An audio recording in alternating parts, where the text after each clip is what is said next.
Welcome to another week of Bitcoin Jam. Glad to see you guys again. If we feel like we're spending all our time in the group chat talking about various things, so cool that we get a chance to gather and digest it real time. I almost liked the what we did the last couple of weeks was we caught Moneyball on a hot mic saying something kind of controversial, and I wonder if it's a good start for this week. So this, the one thing that I keep getting hit up by all my friends are like, "What is up with this Willow quantum computing thing? Is it going to kill Bitcoin?"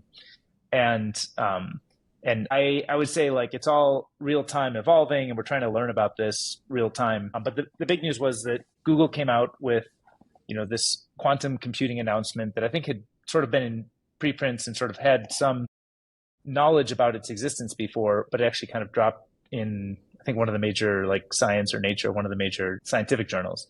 And so that got everybody in the Bitcoin community asking like, what is going on with quantum computing, and are we about to, is Bitcoin dead? So let's start it off spicy.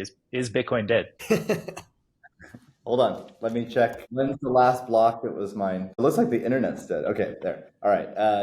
Yeah, okay. So Willow is ascended. So, Bitcoin's not dead, but it's a great topic to talk about. I think we should preface it first saying none of us are cryptography experts, quantum computing experts. So I think our discussion will be really good, maybe to help people think through what are the right questions to ask and what are the right things to be thinking about. So let's talk about some of that. One thing that I always ask is, right, I just feel like the internet at large it's still bigger than Bitcoin. So any kind of concern about quantum computing breaking the discrete log problem or solving that problem and rendering elliptical curve cryptography kind of moot, that doesn't just threaten Bitcoin, it threatens all security on the internet and like really huge portions of society. So it's this is far bigger than a Bitcoin problem. So one thing we should all be looking for is like, what are other communities? How are they thinking about it? How are they reacting to it? What are they doing?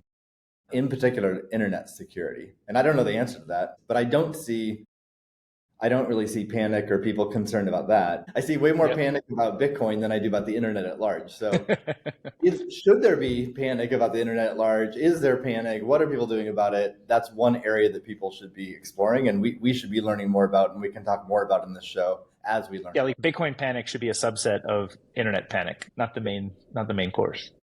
So that's one, I think one important point. And I guess sort of the corollary to that, since I'm not aware of panic for internet at large, I'm not super panicked about Bitcoin. But secondly, like I don't think we should stick our heads in the sand. I mean, these are reasonable questions to be asked. At the very least, people into Bitcoin should like have solid, credible answers instead of just brushing it off as like, not a concern. Even if the reality is this is not going to be a concern for 50 years. Okay, well, you Bitcoiners talk about Bitcoin lasting for hundreds of years or millennia or whatever. So what are you going to do when this is a concern in 50 years? So it's a very reasonable question to ask, and we need to keep developing better answers. And is you mentioned discrete log problem? I've heard of discrete log contracts, but I didn't know of discrete log problem. Is that part of how like ECDSA 256 works, or is that? Yeah, how does that? It's part of elliptical curve cryptography in general. So the basics of that are you start with a private key, which is just a really big number, and as the name suggests, that's what you want to keep private. You don't want to share that with anyone else. From that number, you can generate a public key, which, as the name suggests, you can make that public, give it to people. And of course, this is not Bitcoin specific. It's used for all kinds of communication. Signal uses this and all kinds of applications. And that's used even in HTTPS, right? So if you go visit HTTPS, Amazon.com, and you want to make sure you're actually putting your credit card into Amazon, that's the same cryptography. Yep. And so underlying the security is the premise that you can multiply big numbers. There are known algorithms that can be done on regular CPUs, regular general computation, that can multiply really big numbers quickly. But the discrete log problem is that you cannot use a general computer to do division of really large numbers. What that means is that you can take a private key and you can generate a public key because you're doing multiplication. But to go backwards, if you have a public key, you can't generate the private key unless you break the discrete log problem and you can do division of really large numbers. And so there's proofs that we can't do this with general computers, but Shor's algorithm from this guy in, I don't know, 20, 30 years ago, developed an algorithm that with a hypothetical quantum computer that you could efficiently do division of large numbers. So the break here would be like if that became feasible, no one's Bitcoin would be safe, but no internet security would be safe. And also it breaks a lot of data that's encrypted too. So like you might think all your messages over Signal are safe, but all of a sudden, boom, they're not safe because they can be broken. Sorry, Max. Yeah. No, I think it's also just worth taking a moment to pause on cryptography in general and the magic of it, because all the stuff that you're explaining, Steve, is obviously correct and it's very interesting and sort of technical. But one thing, when I really went down this rabbit hole deeply in 2017, trying to understand like how does ECDSA work and all that stuff, the thing that I really stuck with me actually was a passage from one of our favorite mutual authors, DK, Kevin Kelly, in his book Out of Control. And he makes this claim that, cryptography basically is essentially the closest thing to magic that we have, although perhaps quantum is the next form of magic, and is based on, we have the technical understanding of everything as Steve's saying, but if you kind of just put on the caveman view for a minute looking at it, it's this kind of really magical, weird property of the universe in a way that it's easier to multiply than it is to divide. And that asymmetry is an asymmetry that in some ways, one could make the argument suggest that the universe is, at least with our current understanding, protecting individual rights in a way, or allowing decentralization to thrive. Because so much of technology is centralizing, but this one weird kind of like inexplicable fact about the universe means that asymmetry for the individual to protect information and use weapons grade munitions, as cryptography used to be called, on par with what a state or a really large actor can do is absolutely incredible. And so that's something that I think is it's worth, taking a moment to just like, it always blows my mind that this is a fact that even exists in the universe. And right. I don't think that quantum computing obviously, that's a whole different set of magic. The idea that you can have, instead of just a 0 or 1, potentially something both being a 0 and 1 simultaneously. Certainly not an expert there, but that's another form of magic. My best understanding is that we're not fundamentally breaking this principle of the universe yet, that asymmetrically allows the individual to protect against the larger actor, because we've had lots of different codes that have been broken, at different points of human history, the Enigma code, all kinds of cryptography, and we always find new areas of that. And so from just doing, sort of a cursory glance at this in the last couple of days, obviously, again, caveat, not an expert, but it does seem like there's lots of PhDs in universities who are, pretty far into quantum resistant cryptography based on things like lattice cryptography, stuff that I'm certainly not an expert on, but there are fields where this is actively being researched outside of the Bitcoin community. And also from companies, not only like Signal, but my understanding is like Apple, for example, has a ton writing on cryptography. They're employing some of the best minds in this. So it does appear that this principle of the universe is not going to be yet broken by new magic. The big question in my mind with all of the quantum stuff is just how fast is the rate of progress for quantum versus getting these new algorithms ready for Bitcoin. And once they are ready, how fast can we actually roll something out? Those are questions that I still am not, fully clear on yet. So real quick, you mentioned universe, but which universe? Because exactly. Right. I read, let me read it.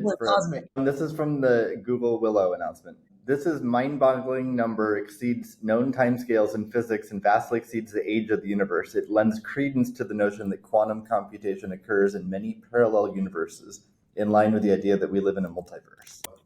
Maybe another question we should ask is does Bitcoin break in certain universes and not others? Who knows? Or is there a Bitcoin that hasn't been invented in a certain universe and you too can be your own Satoshi? You just have to redefine the universe. I believe that was Vitalik and Joe Lubin. They're actually in another universe, yeah. And actually, just one last note on that while we're going sort of cosmic. These are all great questions. I think it's also fair to say, to the best of our knowledge, no one's freaking out in the internet and Bitcoin yet. But we don't know yet. We're figuring all this out in real time, and these are reasonable questions. But did you guys ever watch the show Mr. Robot? I've seen a few of the episodes, yeah. I know the general vibe. Yeah, if you haven't, it's super. It's the only. I'm not into TV. It's the only show that I've watched multiple times, and I absolutely love. Blows my mind. I think the cypherpunks out there will all get a lot out of it. Bitcoin. I think it was filmed in 2014, the season that featured Bitcoin heavily. So they were kind of ahead of their time.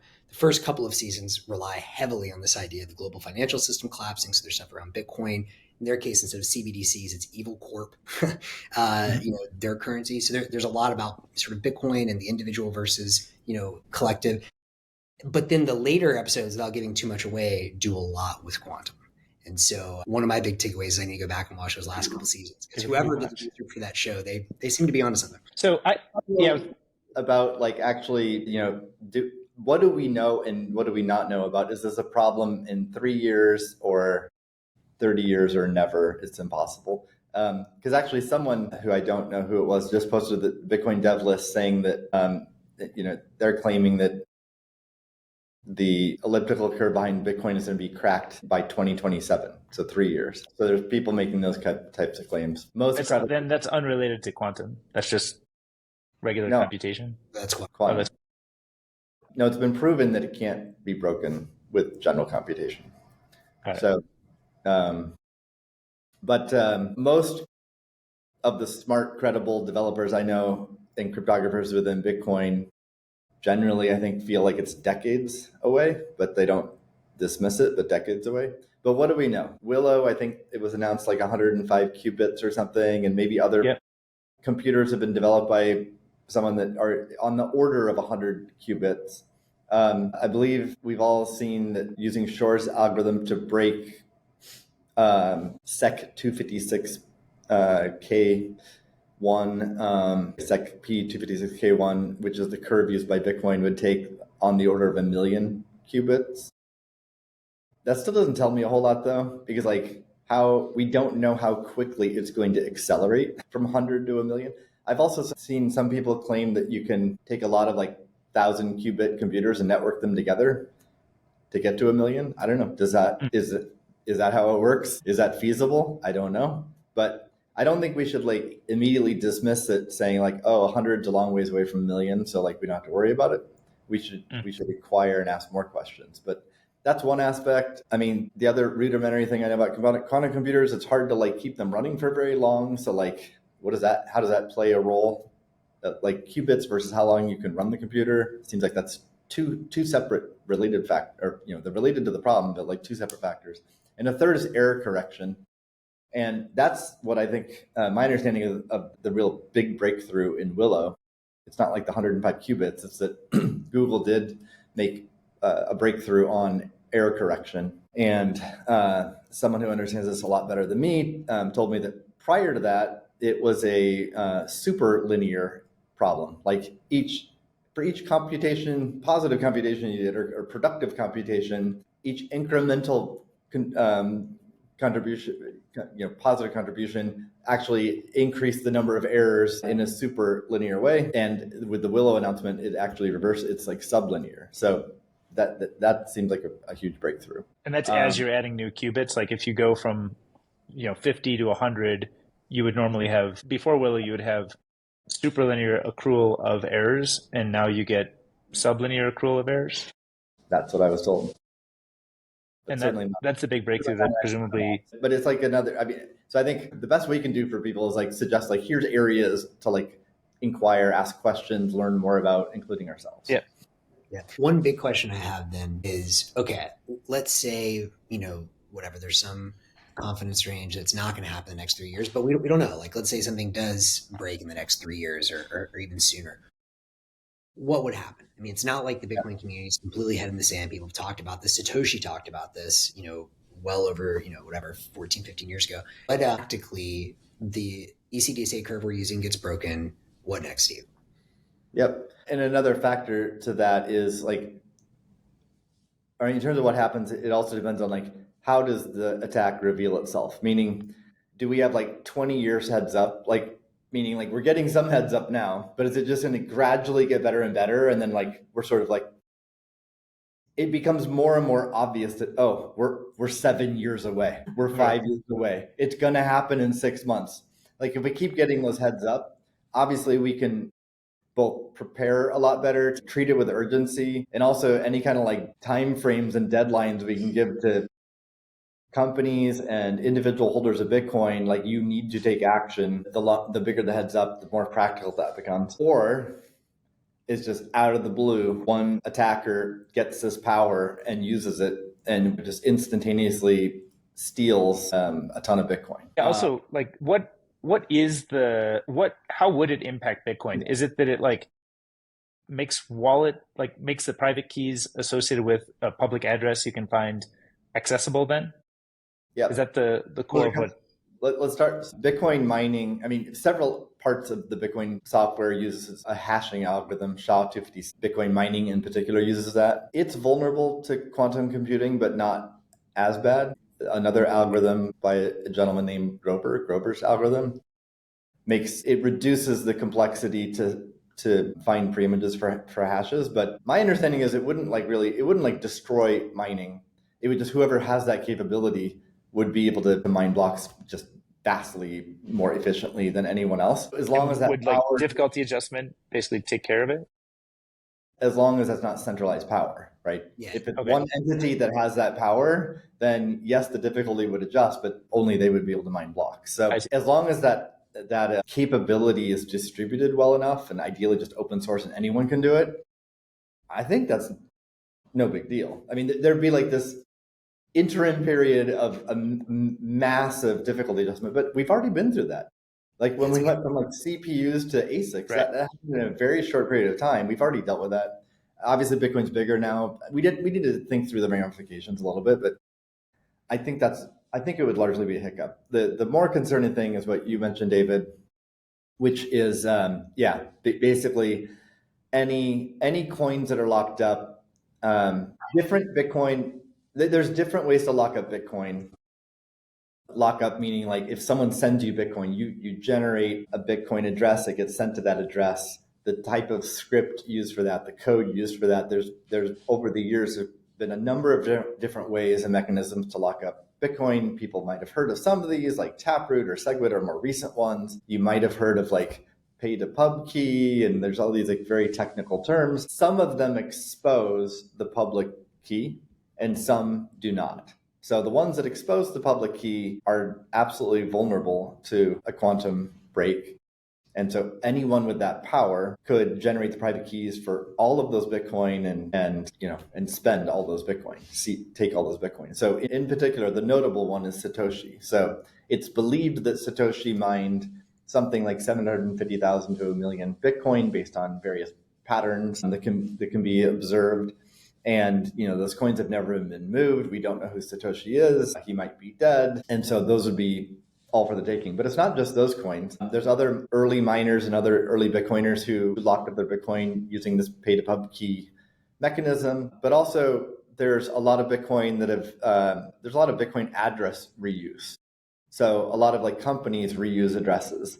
And when they do that, that exposes the public key wasn't exposed until there's a spend, but if they reuse the address, then it's been exposed. I know that like in 2018 or 2019, Peter Wolla analyzed how many Bitcoin are exposed this way. And I think he came up with like 6-7 million Bitcoin at the time. I mean, it's a lot. Exposed this way means if there was a pay to pub at a specific address, when that transaction gets mined, then the public key that's associated with the private key that controls that transaction gets revealed somehow or exposed? No, there's certain Bitcoin addresses. So a Bitcoin address is I can give you a Bitcoin address and you can pay it. Using the pay to pub key mechanism, the public key is in that address. I see. Whereas there's other mechanisms where I give you a Bitcoin address, such as pay to pub key hash or pay to witness script hash, and I give you a Bitcoin address and my public key is not exposed in that. It's actually been hashed a couple more times. So it's like layer upon layer of cryptography. And that's purposely added later in the evolution of Bitcoin to try to plug a hole of the visibility. Yeah, actually, pay to pub key hash was in the Satoshi era. I forget if it was in the initial code drop or not, or if it came quickly after that. I'm not sure. But those are protected. But then Taproot reintroduced the concept of the public key being public. and not protected, which was mildly controversial at the time. But basically, like Peter made the case, like there's already 7 million Bitcoin exposed. Like this is an issue. Even if your Bitcoin is like protected in that way, when you go to spend it, you reveal the public key.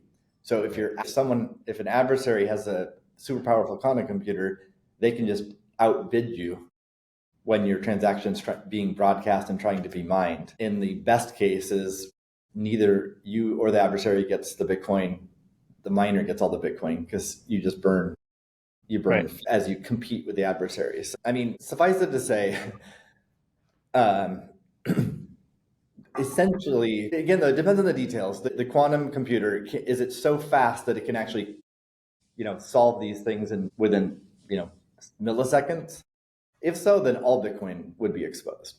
If it takes like minutes, hours, days, weeks, then those who have public keys exposed, 7 million coins or whatever, would be vulnerable. But there's 7 million coins or 20 million coins. I mean, it's like it would be a very radical event, catastrophic event, and who knows? So what do we do? I mean, whether this happens in 3 years or 50 years or 100 years, what would we do? There is cryptography, which is like quantum safe or quantum resistant. So that's good news. It's part of cryptography research and development. So then it's basically already good enough, we think, to mitigate a problem if we can figure out how to introduce it into the system. Yes. So the obvious question is, okay, why don't you guys do that? Well, the problem is the size of the signatures are enormous. So if we thought we had scaling problems already in Bitcoin, we'd be like 1000xing, right? I don't know the exact factor, but think on the order of like 3 orders of magnitude more space needed per transaction. So it would really hurt the usefulness of Bitcoin today on something we're already hurting on scaling, and we're already trying to improve. So taking like next step backwards is not really what we want to do for a problem that might literally never occur or be 70 years. So, and also, I mean, the hope is that each and every year cryptography gets better and better and better. And so like in 20 years, there could be quantum resistant cryptography, which is maybe only like 10% bigger, or negligible or something. And then it becomes kind of a no-brainer to introduce it to Bitcoin and have this gradual transition period, kind of like SegWit and Taproot. It takes like 4 to 8 years for the whole ecosystem to transition to a new technology, but it's done peacefully without any like major hurdles. So hopefully that's the way it can occur. One thing that could occur sooner than later, though, I've mentioned this Taproot a few times, and it's quite complicated, so we have to get into all the details. But at a really high level, one thing Taproot enables is that you can have different ways to spend your Bitcoin. So you receive Bitcoin, and instead of just like one way to spend it, you can have multiple different spending conditions. So like one could be like, I have like maybe the 3 of us each have a key. So it's like a 3 of 3 multisig. It requires all 3 of our keys to spend the coins. Or it only needs 2 of our 3 keys, but there's like a time lock. You have to wait, like 2 of the 3 of us can't spend it for a year. And so you can create these different conditions. Well, there could be another spending script which uses this quantum resistant cryptography. And it would only be used in the case if and when shit hits the fan and there's a quantum computer. And the nice thing about Taproot is all the spending scripts that you have for your coins that aren't used when you spend them never need to be actually used and put on the blockchain. So even if it's really big, when you just regularly spend your coins, it would never be used. It's like just a safety valve. It's an emergency backup in case that situation occurs. And then it would be really big, but at least you have an option. And what would need to occur then is that when a quantum computer shows that it can crack all the private keys on Bitcoin, soft fork, a consensus change would be needed for Bitcoin to make it so that none of the coins could be spent using the old technique, only this new technique, and those with that power could then spend their coins. But it gets into really interesting philosophical issues, right? Such a change would then effectively freeze all coins that didn't have this upgraded path. Yeah. So that gets really tricky. What's the right solution there? In particular, like Satoshi's coins. I mean, if we knew for a fact Satoshi's dead and there's no heir, and that like literally, if we just knew for a fact no one had the private key anyway, well, then we could make the ethical decision of like, okay, that's fine for those coins, but what about other people's coins? And also, we don't know that. We don't know if someone, whether it's Satoshi or an heir, has access to those coins. And I think Bitcoiners hold near and dear to their heart to not ever break the principle of you shouldn't seize someone's coins.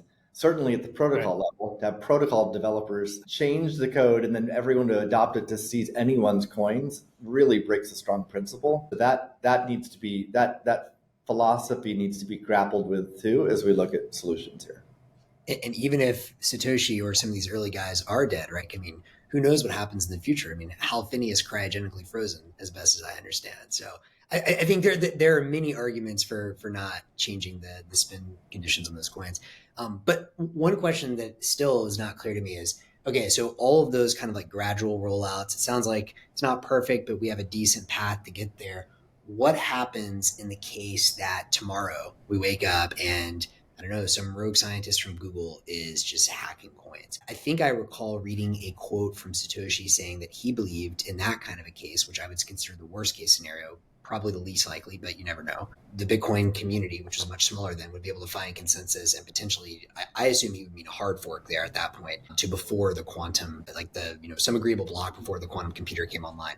Do you think that would still be the case today, or are we way beyond the ability to do that? Yeah, I mean, I think if at block height, 1 million or whatever, that's when this attack occurred, there would obviously be a lot of public discussion about the situation.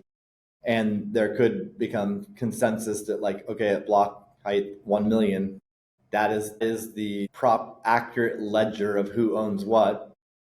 We fork in a change which protects against that attack and proceed from there. I mean, there's a history lesson with Ethereum and the DAO attack. Exactly. So that, again, it's a really interesting philosophical discussion because like, I think a lot of humans, their instinctual reaction to like maybe the Ethereum DAO hack is like, yeah, they did the right thing. This bad person stole it or whatever. It breaks a pretty, it all of a sudden takes this system which operates without human judgment and introduces human judgment. Yeah. Right.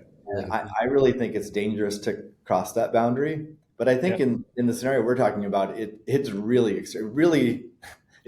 interesting discussion. So I don't have a super strong view on it other than like, it's a very non-obvious solution. Is there action that I think most Bitcoiners abide by that principle of do as little harm as possible and only take individual action? What can someone potentially listening to this that says, okay, low risk, but or low probability, but big impact outcome from this? What can someone listening to this do today? Is it as simple as saying, hey, if you have any of your pub keys exposed or reused, just move any coins to a new address for which the pub key has never been exposed? Is that the kind of like practical individual action? Yeah, honestly, I wouldn't. My advice would be not to worry about it generally. I think like much more practical, important things are just like, are you self-custodying? If not, learn more about that in self-custody. If you are, you probably could improve your OPSEC or your best practices in self-custody. So that seems like a far better use of one's time than worrying about quantum computers. Well, this would have been a perfect time for Steve to shill his BCAP project, and he hasn't mentioned it yet. So my question is, will the BCAP project be addressing quantum basically as a paper and project that Steve Wren and Lynn Alden put together to kind of address how consensus is formed? And effectively what we're talking about is like the most extreme kind of challenge in consensus that I think, we could see coming down the road. So is there anything in this would impact sort of how you think about the stakeholders in the BCAP project? That's a great question. I just jotted it down. It's an open source project, David, so we welcome your contribution. Yeah, well, I'm already thanked as a contributor, so my work here is done. I agree with you that I think it makes like a nice chapter or appendix in the Bitcoin Consensus Analysis Project as like a scenario. Because that project, the first half of the content really just sets up like, oh, here's 6 stakeholder groups, their powers and their motivations, stuff like that. Then right now there's a pretty deep analysis on one potential kind of reckless scenario with consensus, just to sort of educate how things could go awry. I think, but there's many types of scenarios in the future that are possible. And I agree, the one we just talked about, it would be a great write-up. So I'd love to see it. This project, while there were 3 of us who co-authored it, we just started it. We had 24 people review it. Thank you, David. And then, but it's open to, it's public now. Anyone can contribute. Would love to see someone come along and add that chapter. Cool. Well, I think that is a lot of great context on the quantum stuff. I know that we were just chatting last night and we weren't even sure if we had enough to say, and here we are, half hour in. One final thing I wanted to just throw out, not necessarily related to Bitcoin, because again, not a quantum expert, but this has certainly piqued my curiosity and I want to go much deeper. But, I definitely think for me, one takeaway also is that more impressed with and bullish on Google, and I will say, I think a lot of people talked about Google not innovating as much anymore. And perhaps these are old projects that are seeing, fruition now, kind of like Waymo. But I know you guys both obviously have some history there, but I think it's pretty impressive that Google is shipping like brand new science. The fact that Elon responded to Sundar's tweet with the wow, to me was like, wow, okay, that's pretty impressive that Google's still shipping. Yeah, my understanding is the Willow project was started like in 2012 or something, like a long time ago. Yeah. So it's, I think it's planting these seeds for a long time. There's also, kind of in the surprises from Google, I think the, Gemini 2 is supposed to be like pretty mind-blowing. Everybody who's sort of tried it says that it's now state-of-the-art, the best stuff out there. I haven't played with it yet, but have you had a chance to play with that? That was, I think, just dropped this week, and everybody's kind of losing their mind over it. Yeah, I'm excited to check it out. Better than anything out there. Cool. Did we? Is Steve just taking a little bathroom break? Steve, did we lose you? Did we lose you? Maybe he's just like, he just kind of ghosted. He was like, "You're back now." You're back. Yeah, I am back. Did we? Okay. Was it just me? Or did we lose YouTube? Yeah, it's all good. We just dropped. Yeah, your video dropped out, so we weren't sure if you were just trying to ghost us. My work here is done. Like, drop. Cool. So shall we move on? We've got actually a bunch of topics here, and the other one I was thinking we could move to is Lava. So Lava had a big announcement on Monday. They raised $10 million from Joey Krug at Founders Fund and Keith Rabois at Coastal Ventures. And this is a project that we've all been involved with and tracking for several years. But I think there's a, it's a pretty interesting one for us it highlights something pretty interesting about sort of how Silicon Valley crosses over into Bitcoin in a way that it usually doesn't. Keith in particular is one of OG fintech investors. He did PayPal. He was one of the operating execs at PayPal, co-founders of Opendoor. He's done a lot in fintech over the years. I think he's basically made like no crypto investments.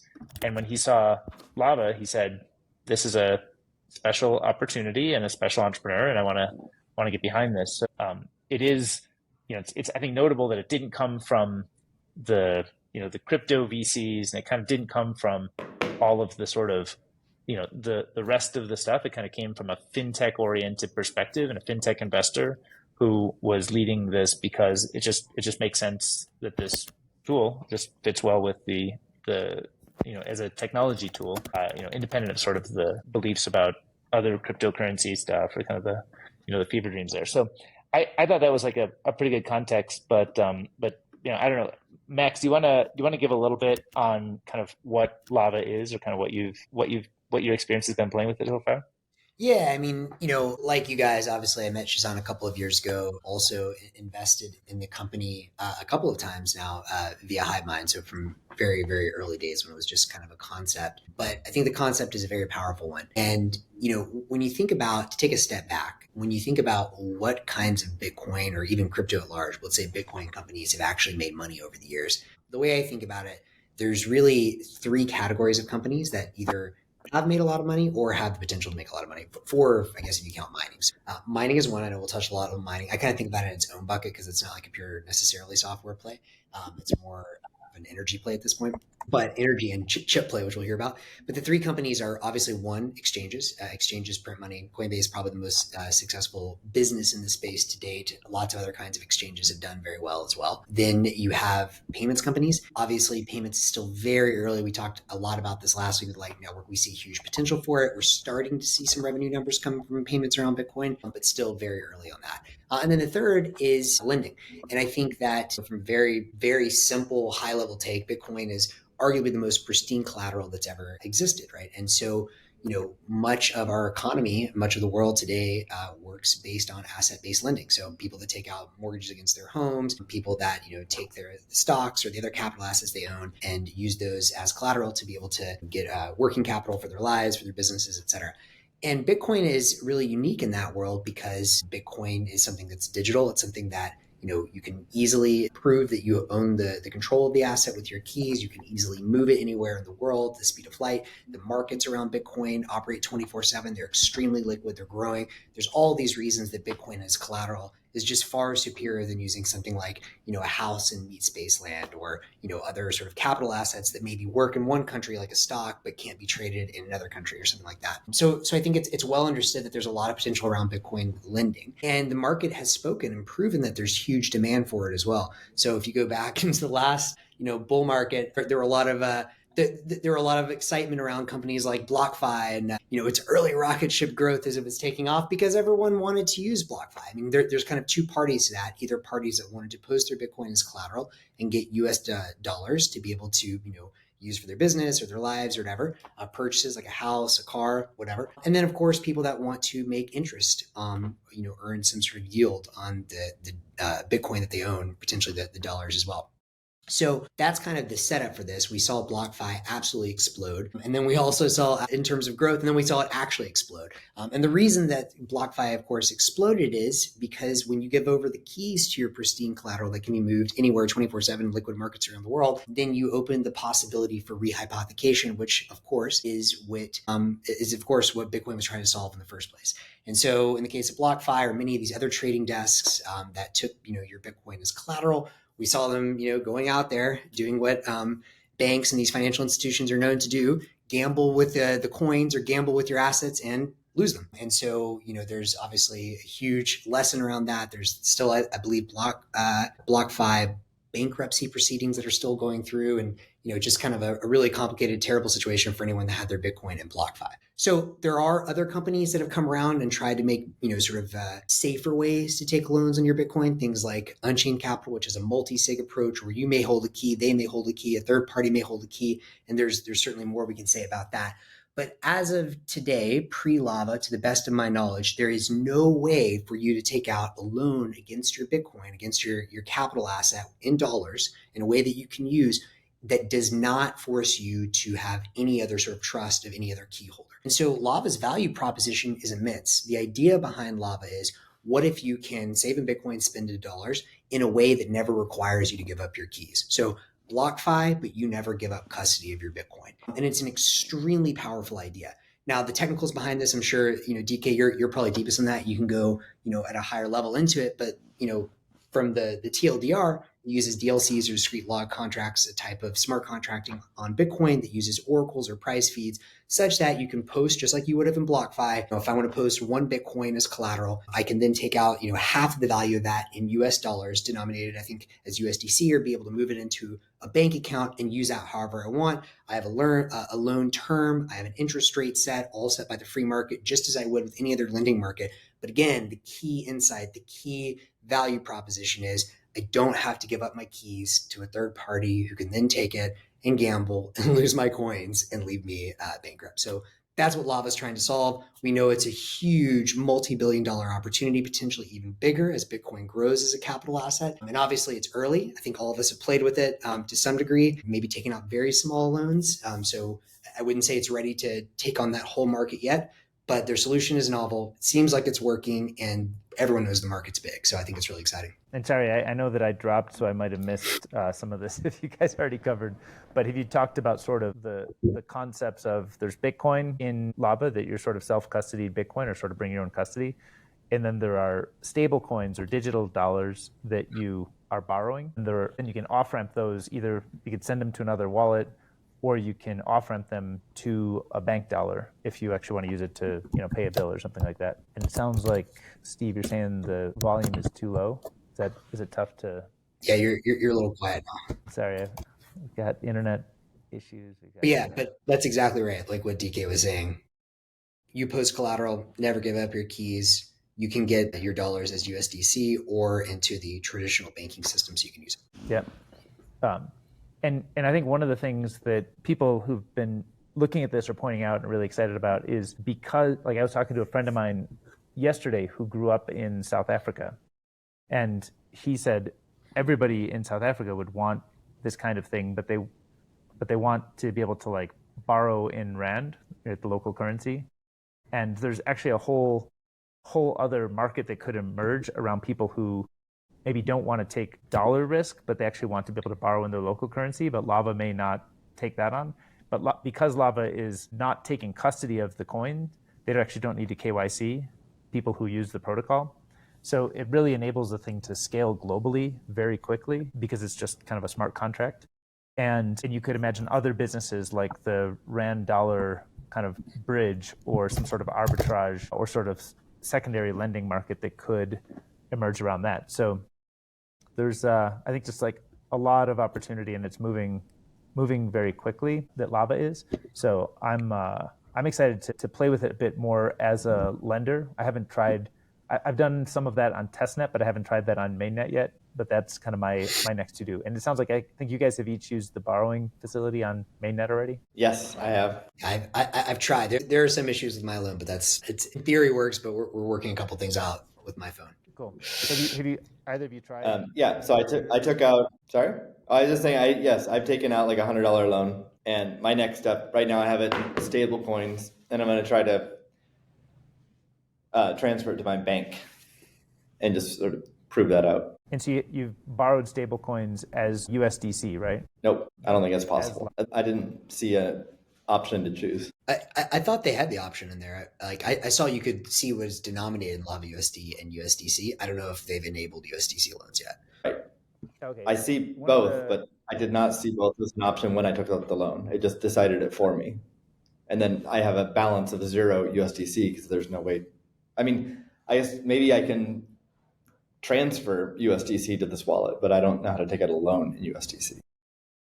Okay, one of the first ones. My understanding, though, that specific part of Lava is still being developed, and they're really focused on customer user experience and making that pretty seamless, so you don't have to like understand any of these technical details about underlying platforms and stuff. Yep.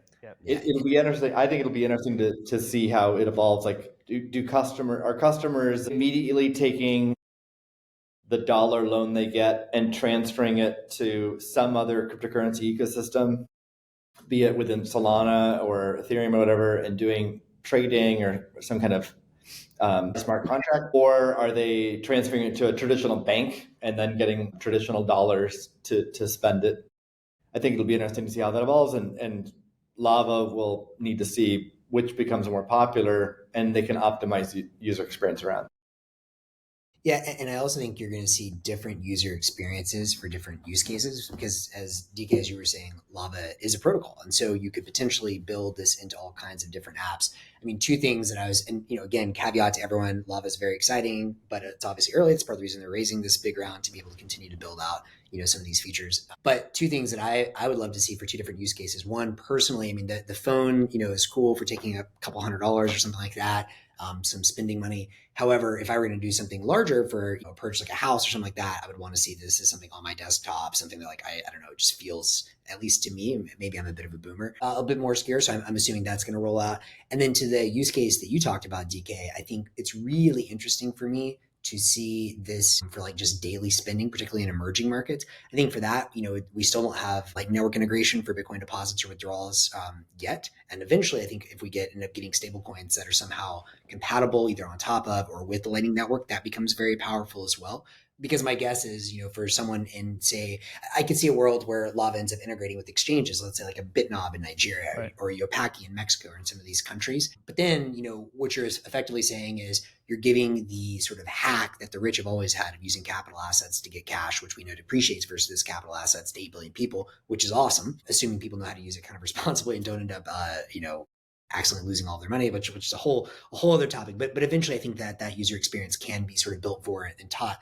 But then I think you need people basically able to, as I believe Saylor once said, many years ago, in sort of his vision for Bitcoin, be able to say, hey, take out a loan, instantly say, here's $20 worth of Bitcoin. I need $10 worth of my local currency, so I can go and in real time, all in under a few seconds, pay for my tacos or whatever I'm buying. There's a detail around how Lava works, which kind of has always, it sort of shifted my perspective on Bitcoin or the broader crypto ecosystem, which is, I know that Shazan is, a believer that stablecoins are useful for making payments today, like USD, USDC, however you want to, USDT, or maybe Lava USD, that it's kind of a useful or sort of necessary way to bridge into the kind of traditional financial ecosystem. But that I think Shazan believes strongly that stablecoins should not be on Bitcoin, and that it kind of creates a bunch of risk to have Bitcoin have its own stablecoin in some way. I don't want to misrepresent his view, but that's kind of how I would summarize my understanding of it. And so with Lava, a lot of the hard technical work that Lava does is it figures out how to bridge what is known on Bitcoin with what is known on another chain. I think he's done a lot. It's sort of, some of it is obfuscated or mostly kind of just buried and abstracted because it's not super important for the user experience. But I think it's actually bridging out to like a USDC that happens to be on Solana. And so in a world where we're very Bitcoin oriented, and I think none of us are typically very excited about all these other cryptocurrencies, but it seems like you couldn't actually build this type of tool without some way to use USDC. And what does that future look like? Like, is it USDC can run on Solana? It doesn't matter. Could run on Ethereum, could run on something else. Is there any proposal or hypothesis for how you could run a stablecoin that's not on Bitcoin, but that is on some other thing that doesn't necessarily try to be its own cryptocurrency, but just like as a way to support USDC execution? Any thoughts or knowledge on anything? Totally. I mean, I think personally, this is one of the ideas that I am most excited about. And if anyone is listening to this, an entrepreneur thinking about how to build this, I've taken some sort of shots on goal here, but I want to continue to invest in this kind of a company.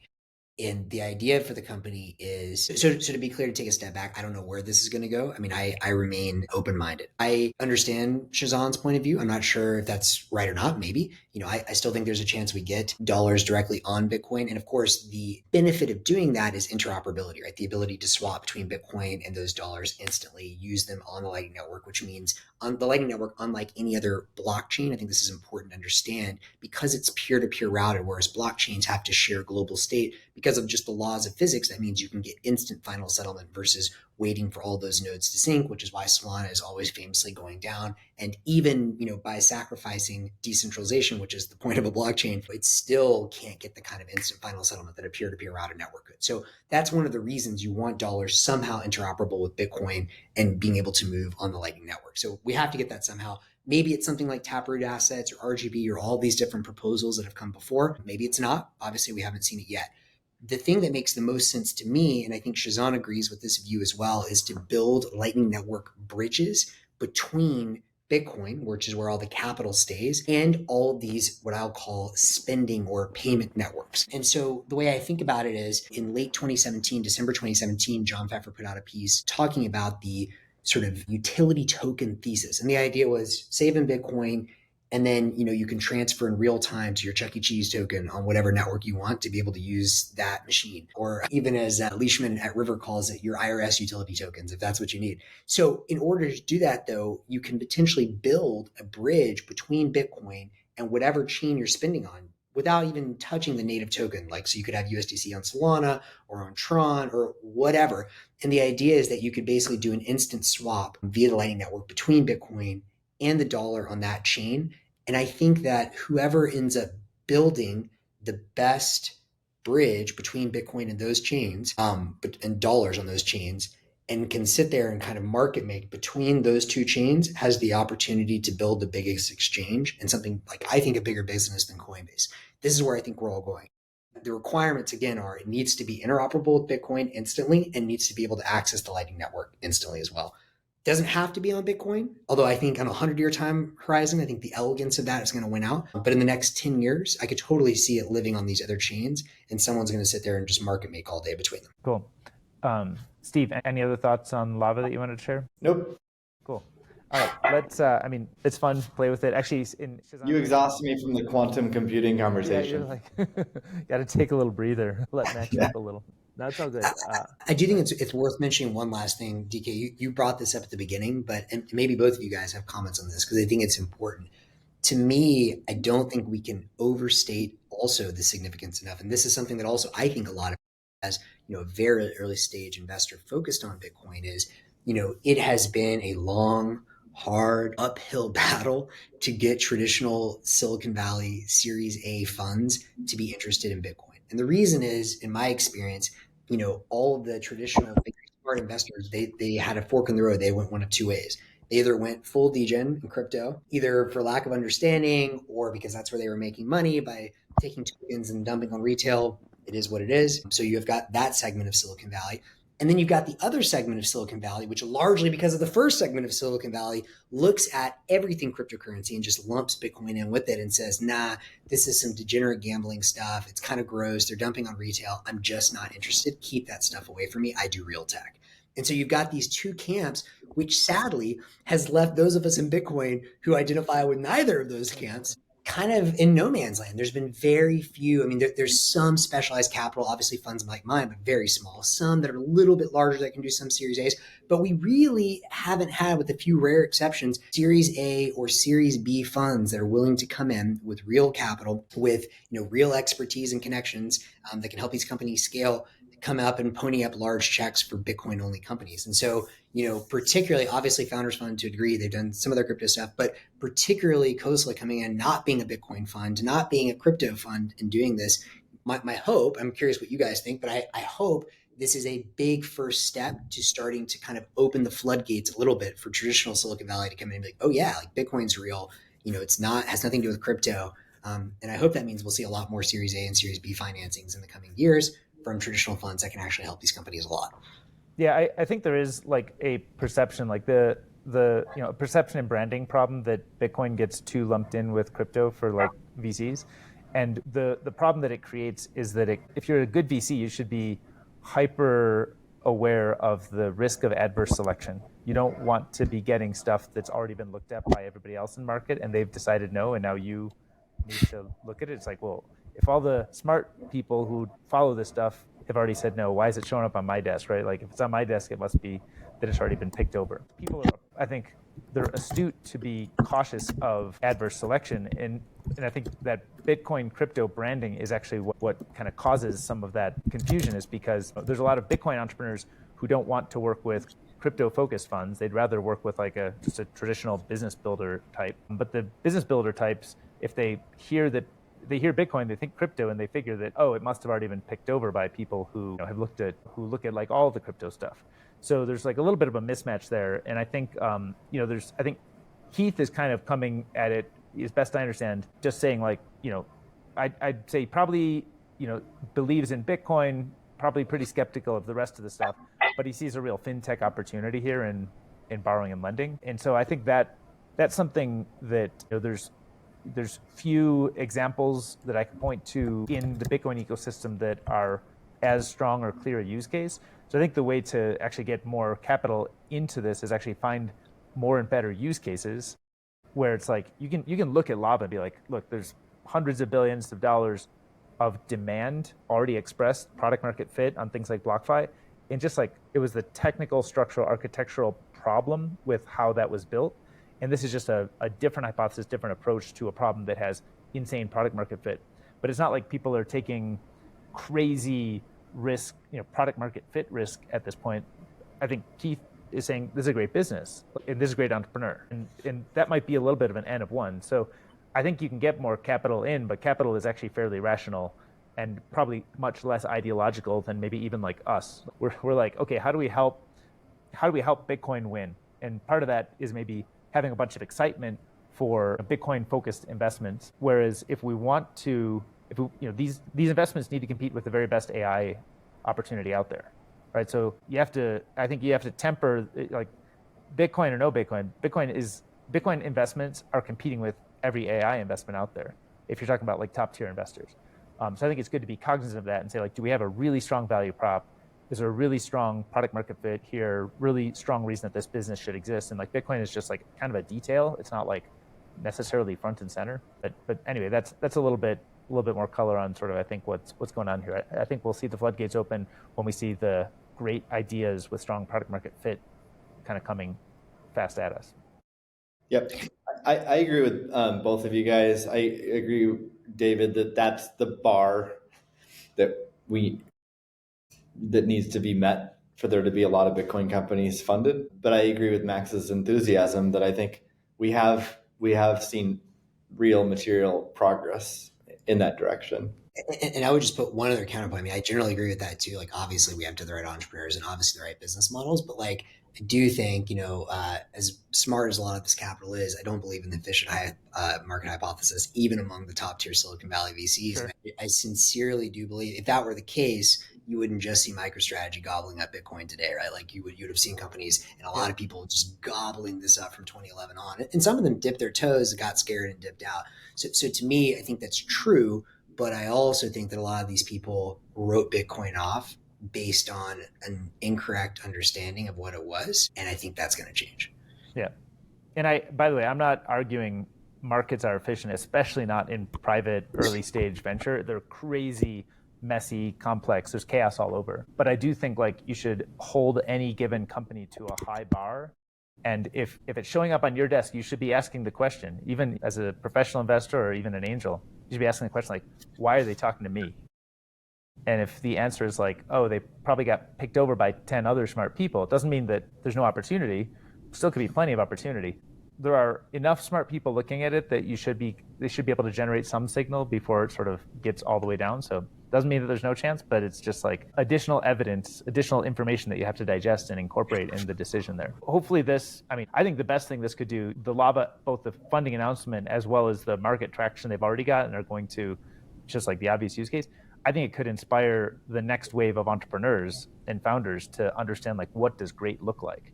And I think Lava is a great, like it happens to be a Bitcoin related company, but I think it's just a great company, great entrepreneur. I think that can inspire the next wave of great entrepreneurs to say, oh, actually, you can build really substantial, meaningful stuff in Bitcoin. Like, it doesn't matter if the VCs care about it. It matters like this entrepreneur and this opportunity is great. Yeah, I do want to add just one more point of color to that. I will say part of my view on this is colored from when I was in more traditional VC and doing some of the crypto stuff and talking with a lot of these tier one funds and being told in my face, quote, decentralization doesn't seem to really matter. And that was the moment when, I'm not saying this is the case in everything, but I started to question, like, I think the emperor may have no clothes in certain situations. So again, yes, my hope is that this will inspire more tier one entrepreneurs, because I do think we've had a lack of those, partially because the capital wasn't there to come out. But I don't know. I definitely, going down this whole Bitcoin journey, one of the biggest lessons it taught me was if you've done the work and you really believe in something, the people that are really, really smart, they could still be missing something. So that's my bet. Yep. All right.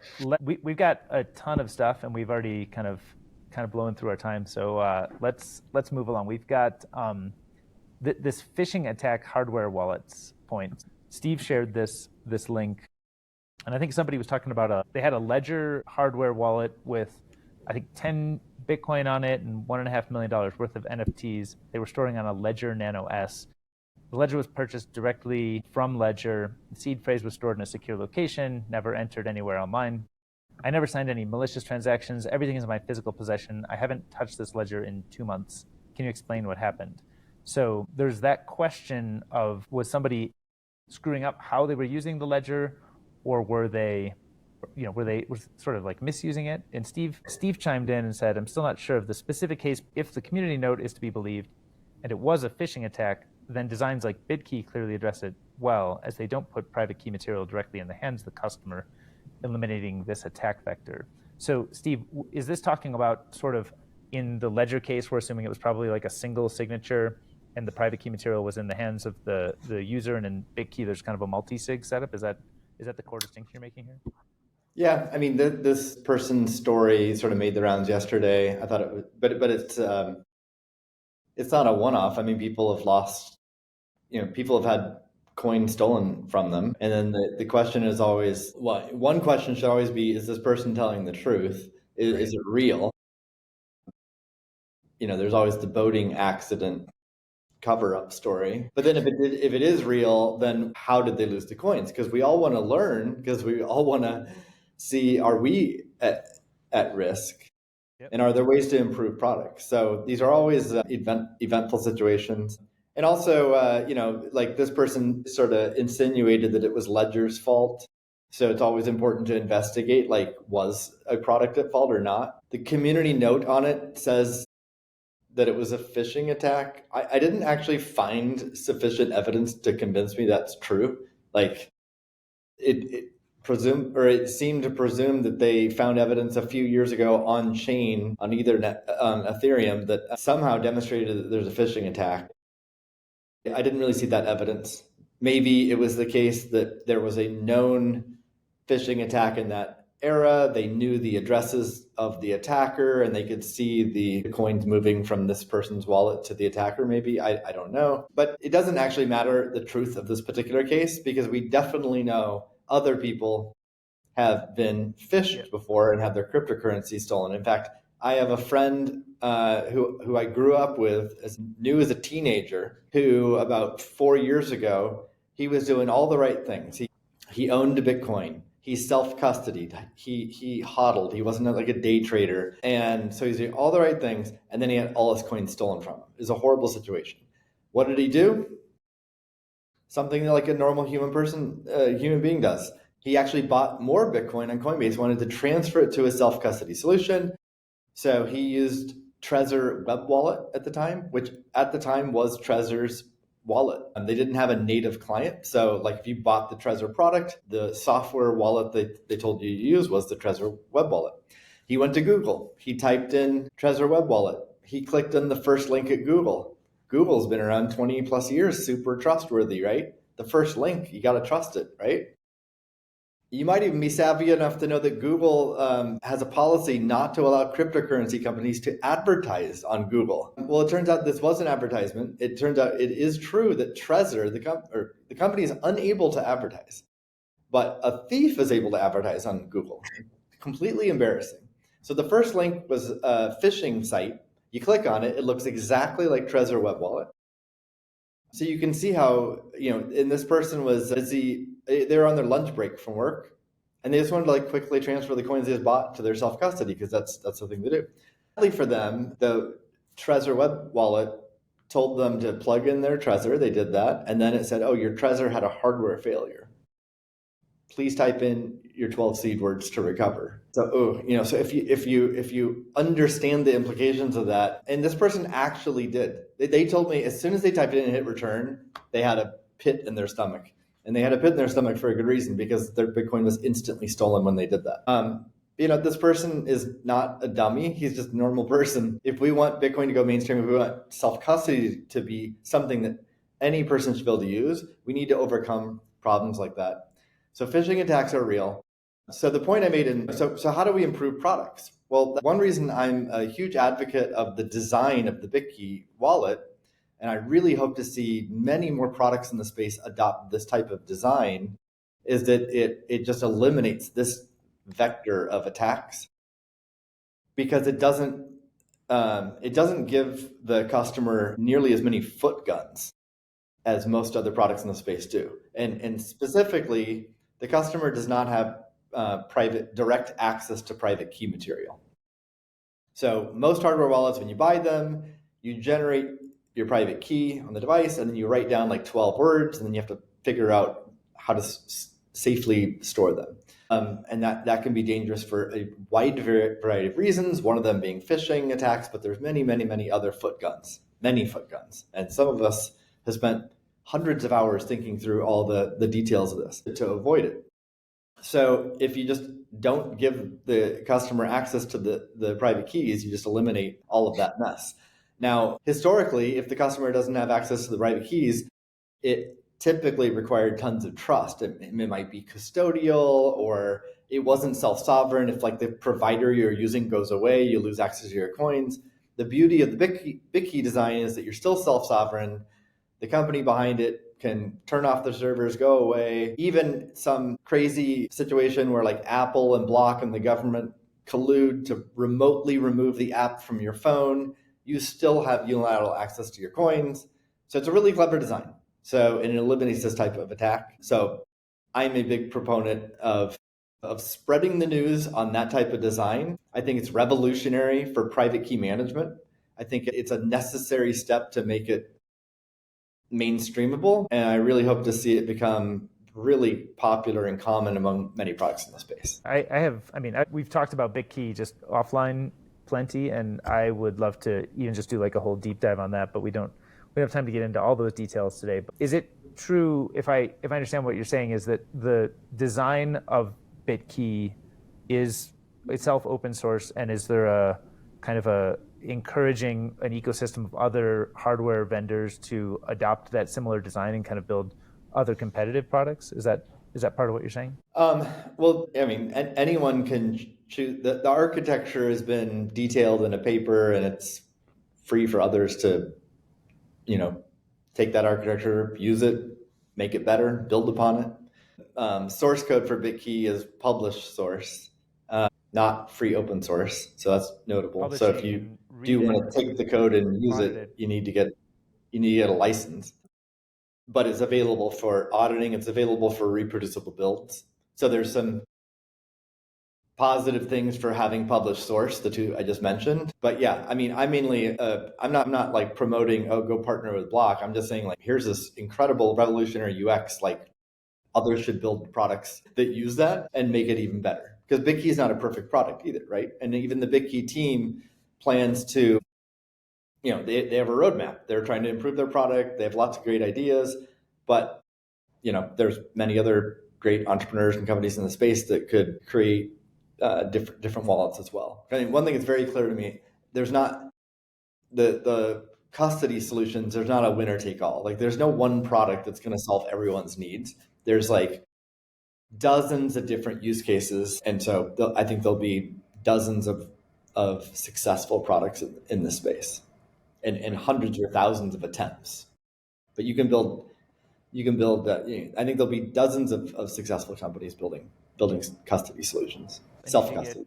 Did you get Max a BitKey for Christmas? I already got one. Don't spoil the surprise, man. But if I do get a new one, I wouldn't say no either. How many of you bought BitKey for your friends and family for Christmas? I have purchased like 10 or so to give to friends and family. And I actually think that's going to be really popular with BitKey, because if you just take the 1 million plus people who are in the space who already have hardware wallets, and they're already used to, dealing with seed phrases and all this stuff, they may or may not want to switch to BitKey. But I think they have, for each one person in Bitcoin who self-custodies, they have like 10 or 20 friends and family members who are on Binance or Coinbase or Cash App or some exchange. And I think that you get this like 10x or 20x multiplying factor of recommending BitKey as the right product to get people off exchanges. For that hardcore group, I mean, it makes total sense to me that BitKey is something that can make self-custody go mainstream, which is awesome, and orders of magnitude more people. For that hardcore group, would you say that BitKey is already, in your opinion, it sounds like you're already obviously using it, but is it something that you think is, something that someone that's using a Trezor or a Cold Card or a Ledger or whatever today, it already makes sense for them to move over? Or what would you say are the trade-offs? Well, in general, my guidance to anyone for any new product, including BitKey, is like, I would not transfer like all your Bitcoin from Trezor or Cold Card or whatever you're using today, all of it to BitKey in one fell swoop. I'd recommend getting one, playing with it, getting comfortable with it, transferring a small amount, get comfortable with it over a period of time, 6 or 12 months. If you're comfortable, if you're confident, you understand it, and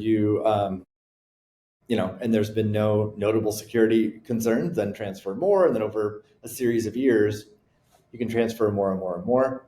And then, people are going to have different different calculus on this, but I think one reasonable approach is that you put a portion on Bitkey and a portion on your do-it-yourself solution. But I don't think there's one size fits all.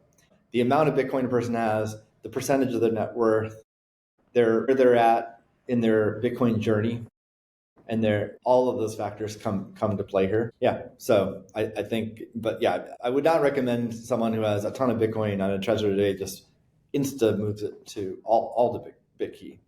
But I think it's a good idea for Bitcoiners to get a Bitkey or play with one, because again, I think the much more likely case is that you're going to recommend it to your 10 or 20 friends and family members who they're scared of the foot guns of self-custody. It's intimidating to them.